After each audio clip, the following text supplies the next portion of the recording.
নমস্কার বন্ধুরা, মিঠুমণি কথায় আপনাদের সবাইকে স্বাগত। আশা করি আপনারা সবাই ভালো আছেন, সুস্থ আছেন। আজকের এই ভিডিওর বিষয় হলো লোকনাথ বাবার তিরোধান দিবস।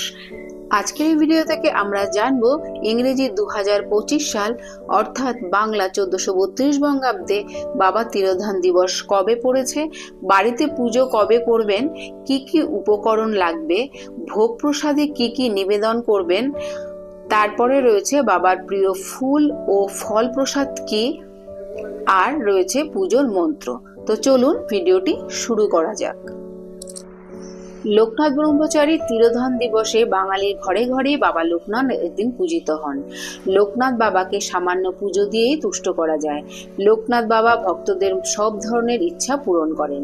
ঘরোয়া সাধারণ উপকরণেই সম্পন্ন করা হয় বাবা লোকনাথের পুজো এবং উপাসনা। উত্তর 24 পরগনা জেলার কচুয়া গ্রামে এক ব্রাহ্মণ পরিবারে জন্ম হয়েছিল তার। লোকনাথ দেবের বাবা ছিলেন রামনারায়ণ ঘোষাল আর মা ছিলেন কমলা দেবী। অনেকে মনে করেন বাবা লোকনাথ হলেন স্বয়ং দেবাদিদেব মহাদেবের অবতার। লোকনাথ দেব বরাবরই তার ভক্তদের কাছে খুবই জাগ্রত একজন দেবতা। বাবা লোকনাথ বরাবরই খুব সাধারণ জীবনযাপন করতেন, তাই খুব অল্পতেই সন্তুষ্ট তিনি।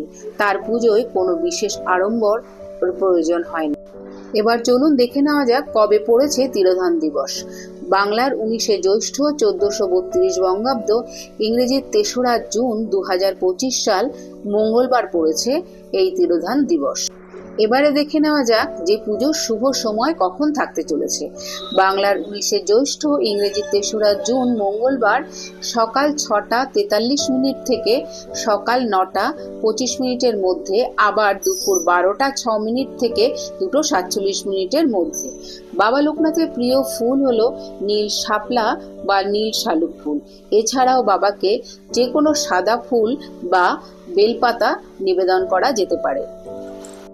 ফুল বেলপাতা ছাড়াও বাবা লোকনাথের পুজোর অন্যান্য প্রয়োজনীয় জিনিসগুলি হলো ফলের মধ্যে তালশাঁস এবং কালোজাম, মিষ্টান্ন ভোগ হলো মিছরি বা তাল মিছরি বা যে কোনো ধরনের সাদা মিষ্টি, খাবারের মধ্যে হলো পোলাও, পনির বা ভাত, ডাল, চচ্চড়ি, খিচুড়ি, লাবড়া, চাটনি, সবজি সেদ্ধ ইত্যাদি।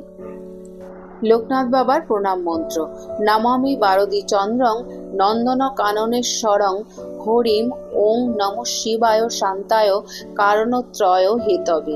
জয় বাবা লোকনাথ, জয় মা লোকনাথ, জয় শিব লোকনাথ, জয় ব্রহ্ম লোকনাথ, জয় গুরু লোকনাথ। বাবা লোকনাথ 1890 খ্রিস্টাব্দে 160 বছর বয়সে বাংলাদেশের নারায়ণগঞ্জের সোনারগাঁওয়ের বারদিতে তার দেহ রাখেন, কিন্তু আজও তার অগণিত ভক্তরা নিষ্ঠা করে তার পুজো করেন। মনে করা হয় মাখন ও মিশ্রিতেই সন্তুষ্ট হন বাবা। জয় বাবা লোকনাথের জয়। আজকের এই ভিডিওটি এই পর্যন্ত। যদি ভিডিওটি ভালো লেগে থাকে তাহলে অবশ্যই একটা লাইক কমেন্ট করবেন আর আমার চ্যানেলটিকে সাবস্ক্রাইব করে আমার পাশে থাকবেন। দেখা হচ্ছে অন্য কোনো ভিডিওতে, অন্য কোনো পর্বে। ততক্ষণ সবাই ভালো থাকবেন, সুস্থ থাকবেন।